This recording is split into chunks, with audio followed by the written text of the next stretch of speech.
मुख्यमंत्री देवेंद्र फडणवीस आणि एकनाथ खडसे यांची भेट झाली। मतदारसंघातल्या वेगवेगळ्या मागण्यांसंदर्भात आपण मुख्यमंत्री देवेंद्र फडणवीस यांची त्यांच्या सागर बंगल्यावरती भेट घेतल्याची माहिती स्वतः एकनाथ खडसे यांनी माझाशी बोलताना फोनवर दिली आहे। यावेळी कोणत्याही प्रकारची राजकीय चर्चा झालेली नाही असंही त्यांनी म्हटलंय।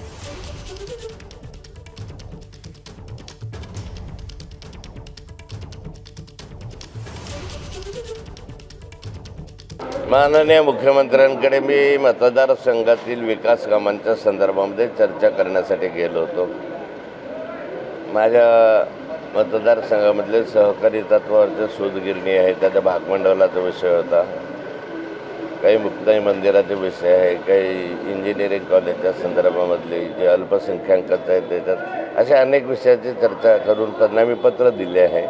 बाकी राजकीय विषयावर चर्चा कुठलीही झालेली नाही। एबीपी माझा, उघडा डोळे बघा नीट। पुढचा अपडेट पुण्यात नाही, पुण्यामध्ये वाहनांच्या तोडफोडीचं सत्र सुरूच आहे। पुण्यामध्ये बिब्बेवाडी भागामध्ये अपर इंदिरानगर, दुर्गामाता गार्डन, आईमाता मंदिर, अपर डेपो, 16 एकर, सुवर्ण मित्र मंडळ, राजीव गांधी नगर, तय्यबा मस्जिद मेन रोड परिसरामध्ये अनेक चारचाकी, दुचाकी वाहनांची तोडफोड करण्यात आली आहे। पोलिसांनी या प्रकरणी आता तिघांना ताब्यात घेतलंय। दरम्यान या सगळ्या प्रकरणाचा आढावा घेतलाय आमचे प्रतिनिधी मिकी घई यांनी। पुण्यात वाहनांच्या तोडफोडीचं सत्र थांबत नाहीये। पुण्यातील बिबेवाडी परिसरातील अप्पर या ठिकाणी पुन्हा एकदा वाहनांची तोडफोड झालेली आहे। जवळपास 50 वाहनांची तोडफोड या ठिकाणी करण्यात आलेली आहे। रात्री 2:30च्या सुमारास काही टोळक्यांकडून या ठिकाणी हातात धारदार शस्त्र घेऊन या वाहनांची तोडफोड करण्यात आलेली आहे। जर आपण इथं बघितलं तर भीतीदायक वातावरण या लोकांमध्ये इथं पाहायला मिळतंय। रस्त्याच्या कडेला उभे असलेले चारचाकी वाहनं असतील, रिक्षा असतील, टू व्हीलर्स असतील, या सगळ्या वाहनांची तोडफोड या ठिकाणी करण्यात आलेली आहे। जर आपण इथे ही कार बघितली तर या कारचं देखील तोडफोड करण्यात आलेली आहे। म्हणजे वारंवार अशा घटना घडतायत पुण्यामध्ये। वारंवार 2 महिन्याला ह्या दोन महिन्याला ह्या घटना घडत आहेत। याच्यावरती काही कोणाचं हे नाहीये। माझं सांगण्याचं तात्पर्य एवढंच आहे, जर तुमच्या धमक आहे तर पर्सनली समोर येऊन तुम्ही करा ना।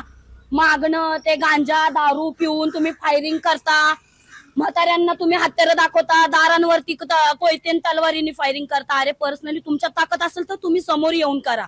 आणि लोकांचं नुकसान करून आम्हाला स्वतःला भरपाई करायला लागते, यांना कोणालाही भरपाई करायला लागत नाही। स्वतः पर्सनली कमिशनर ऑफिसला 2दा अर्ज दिलेला आहे, याच्यावरती काही झालेलं नाहीये। परत ही पोरं हाय इथं वावरतात, मग याच्यावरती काय करायचं आता तुम्ही सांगा। तुमच्याकडनं जरी होत नसेल आमच्या ताब्यात द्या, आम्हाला काय करता येईल ते आम्ही करू, बस आमचं एवढंच म्हणणं आहे। दहशत आहे या परिसरात। हो, भरपूर प्रमाणात आहे।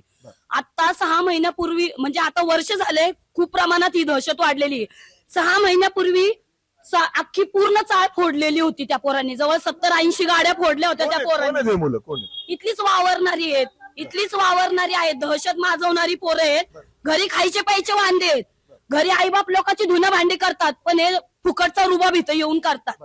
तक्रार देऊन देखील कोणी दखल घेत नाही का यामध्ये? नाही घेत कोणी। तक्रार लिहून घेतली तर येणार, सकाळी नेऊन ते संध्याकाळी सोडतात। परत 1-2 महिन्यांनी हा त्रास आम्हाला काढावा लागतोय। किती वडायचं हो सांगा, एक दिवसाचा आहे का? अशा पद्धतीने पुण्यात विविध परिसरांमध्ये गाड्यांची नुकसान किंबहुना अशा पद्धतीने दहशत माजवण्याचा प्रयत्न होतोय।